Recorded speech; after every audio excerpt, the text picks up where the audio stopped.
Greetings and welcome to Epic Battlecry! This is the place where we cut through the crap to bring you the real deal on the gaming industry today. I am Britt Adams, joined by my throwbacks of thievery, my ancestors of anarchy, Tony Grice and Daniel Kaiser. Welcome, guys! Tony's making some weird noises. I'm talking to a whale. Oh, talking to a whale. That's going right back to episode 0, isn't it?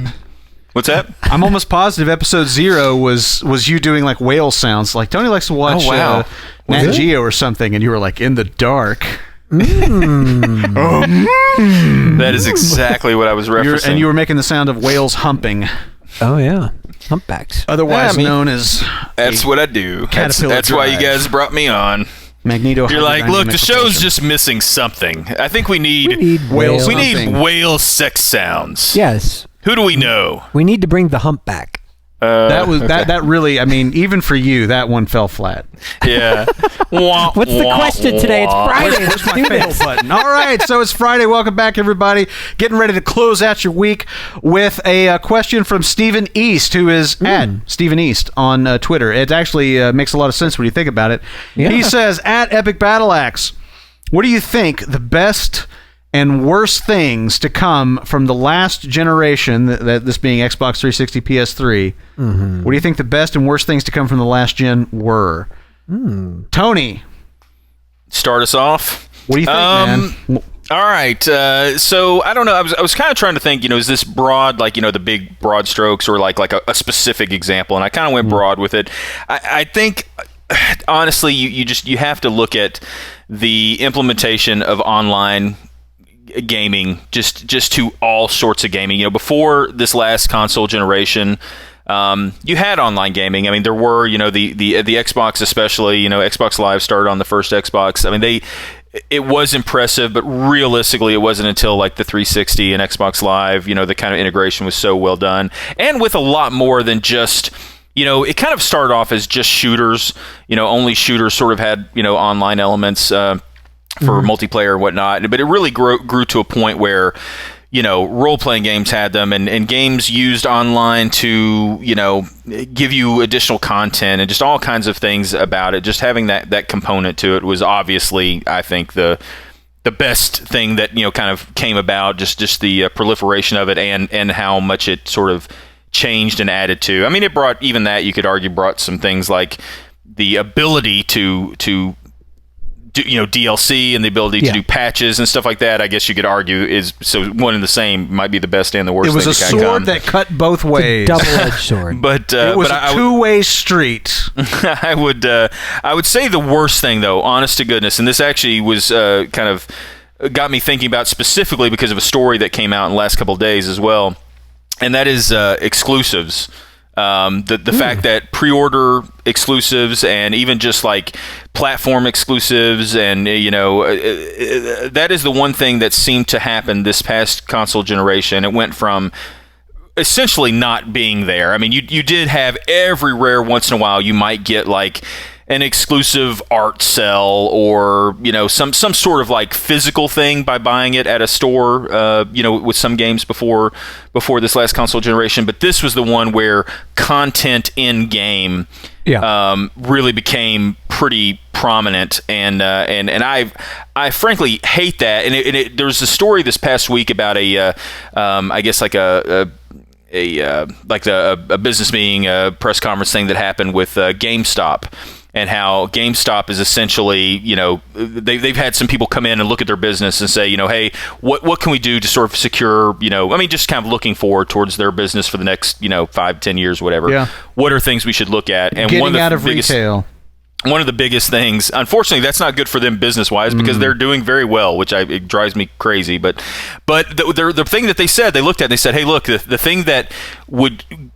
thing that's working for you and could be even better is the way that you handle exclusives. And essentially, the third party that was looking at their company from the outside, well, they're apparently saying that going forward this console generation, we might see substantial content being exclusive to buying at GameStop, because basically not only do they like it, but the game companies apparently really like it, because I guess they do such an amazing job with their pre-orders, and that is all game companies seem to care about anymore, is not, how many we may sell on the day that it comes out, but how many we're sort of more or less guaranteed to sell. And so they're basically saying that, like, you could see a Call of Duty coming down the line where not like a timed exclusive, or not like, a sort of simple, like the look of something, like, a costume or something like that being different, but like levels of story games. mission or something that you're only exactly gonna get. Exactly. And the rumor is that, I mean, basically GameStop loves that stuff and the game companies love that stuff, and man, it is just disappointing to hear. I guess the only thing to say about that is that's the final straw. I'll see you guys. I'll see you guys later. Okay. All right. I'm leaving. I'm leaving this podcast to go and do something illegal. This isn't like a terrorist. Oh, okay. You're gonna fix the glitch, aren't you? That's right. I'm just gonna fix the glitch. So what do you think? DK, what about what I agree with? I think both of those are good points. Yes. Especially your worst. Your worst thing to come out was especially hard hitting. DK, what about yourself? I completely agree. I mean, the worst thing that was really a short show. Good work, guys. That compartmentalization of the content and breaking it up. I think it's the worst thing that happened in that generation. In terms of changing the way that marketers and developers are thinking. And here's the thing: the main thing that I heard from developers was that they hated it just as much as anybody else. I think the developers do. It's publishers like it. Yeah. Well, I'm sorry. I just want to make sure that was clear, because I didn't really say that, but that I think.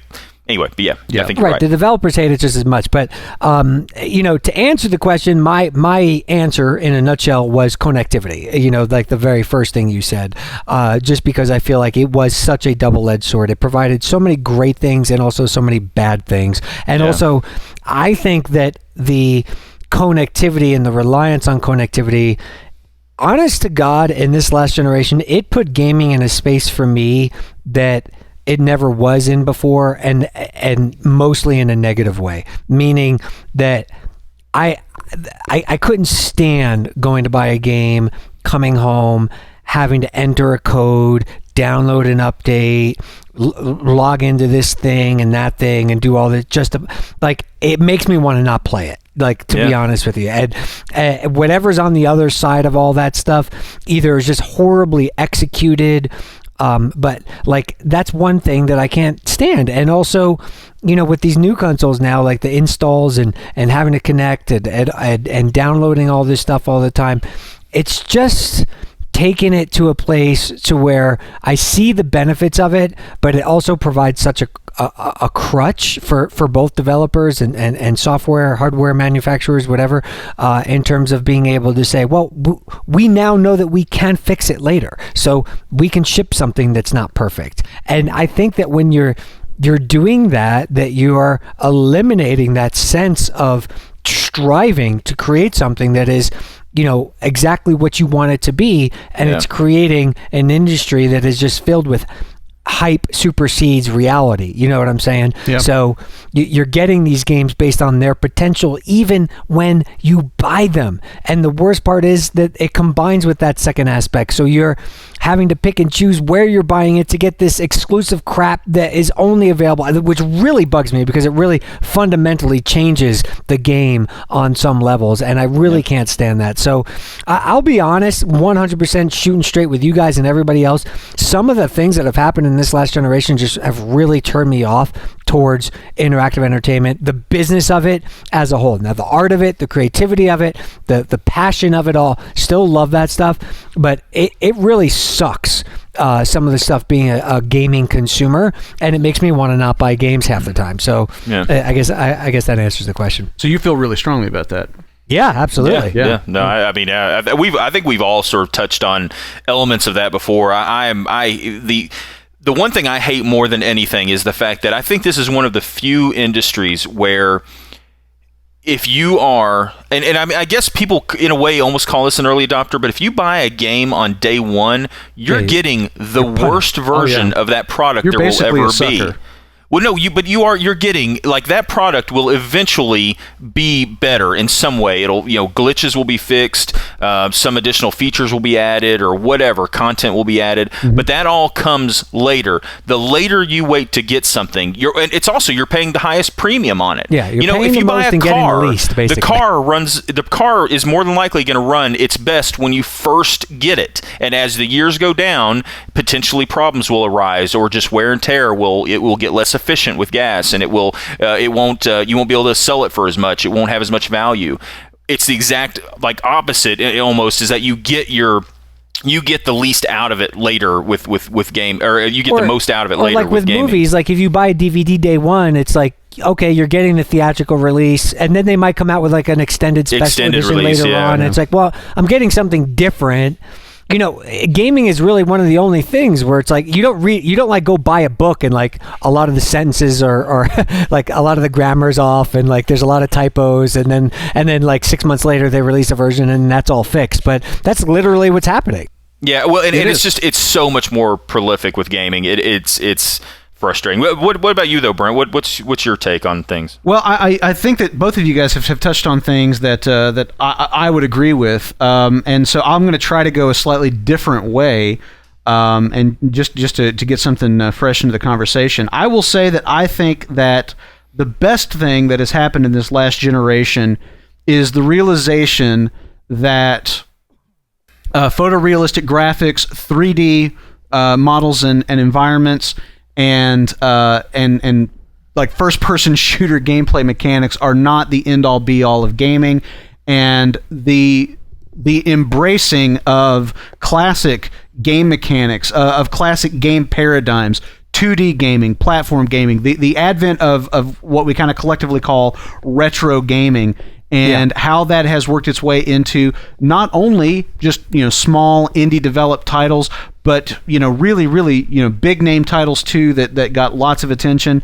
All of that attention that has come to, or all of that focus that has come back around. It seemed like for so long the industry was just like progress, advance, evolve, repeat over and over and over, and whatever was done yesterday isn't good enough for today because we have to move on to the next thing. And it seems like in this last generation everybody took a step back and said, wait a second. Those games, those 2D platformers from the 8-bit generation were really, really good. What was it that made them so good? Let's look at those from a standpoint of game design, of game mechanics. Why can't we make great games today that play like that look like that? There's nothing wrong with that. Like, we don't have to, make, everything doesn't have to be, a third-person shooter or a first-person shooter, whatever. And so that part of last generation is probably my favorite thing, is the fact that last generation it became okay to have all kinds of games again. Yeah. And so that's probably the single thing that I am most happy about in the last generation. And then, what about your worst? Yeah, it's good. The worst thing I think from the last generation is EpicBattleCry. Yeah, obviously. I was going to say, and this ties in a little bit with what you guys were talking about, but I was going to say the delays.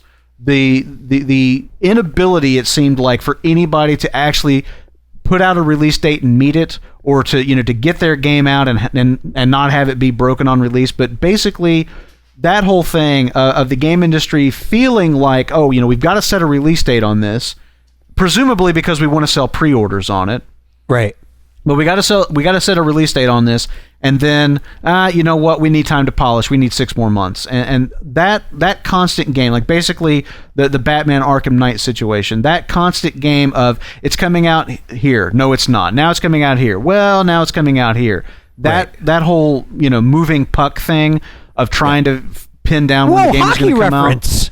I hate that. I absolutely hate that. And as you and I, as the three of us have talked about so many times before, it's like, what? Just don't tell us when the game's coming out until the goddamn thing is finished. And that was one of the most annoying things I think of this last generation. But I think that announcing it 3 years out and then missing it, or announcing it 6 months out and then missing it, that shit annoys me to no fucking end. I don't think you guys are on the same page with me as this, but I feel like it ties a little bit into that. It was my whole sort of take on just the general around like the press around games these days. Like I feel like there is this constant need to get a stream of information out there so often, and I think that's one of the problems why we get delays like that. It's like, you know what?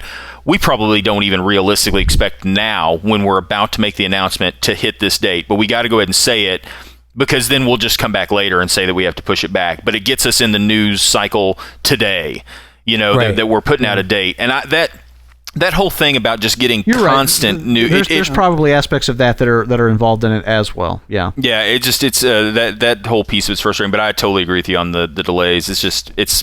It really, honestly, it does have an effect on my interest in some games. I mean, not to say that I just will not play them, but especially maybe on games I'm sort of on the fence for. Like maybe you see this awesome trailer and you're like, holy crap, that actually does look pretty good. I might pick that up. That's not, it's not one of the games I'd normally get, but because of that, I might get it. And it's like, oh, it's coming out this date. Okay, cool. And that date rolls around, or a month before, whatever. And they're like, hey, actually, it's being pushed back. Okay.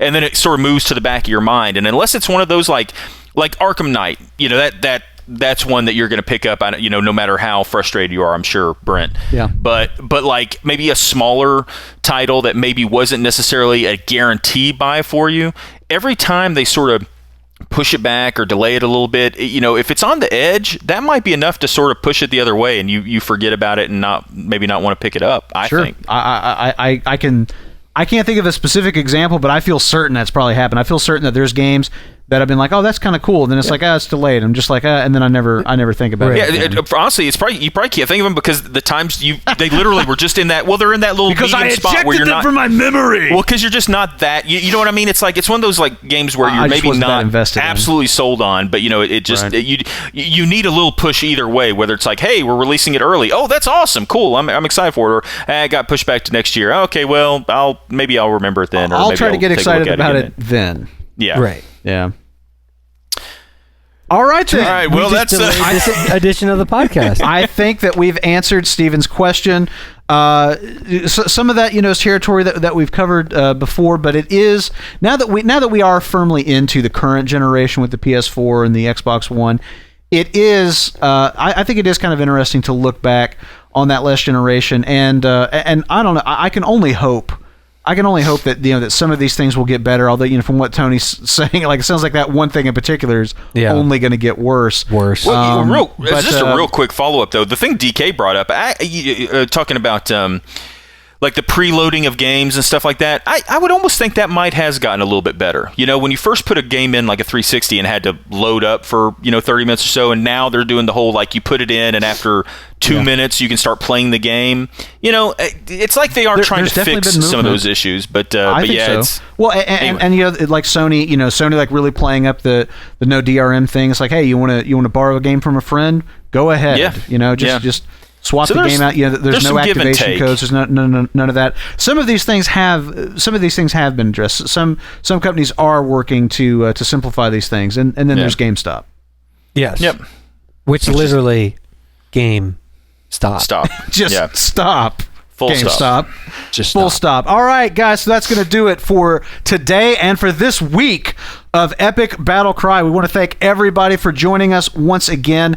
Thank you so much for coming and hanging out with us, talking games. If you've got a question you'd like answered on the show, if you have a news story that you would like us to discuss on a future episode of Epic Battle Cry, you know where to find us at Epic Battle Axe on Twitter. We're on YouTube, where you're probably watching us now, but maybe not. I don't know. YouTube.com/Epic Battle Axe. You can also find us on iTunes by searching for, wait for it, Epic Battle Axe. You know it. EpicBattleAxe.com if you're a member of the Axehead Army.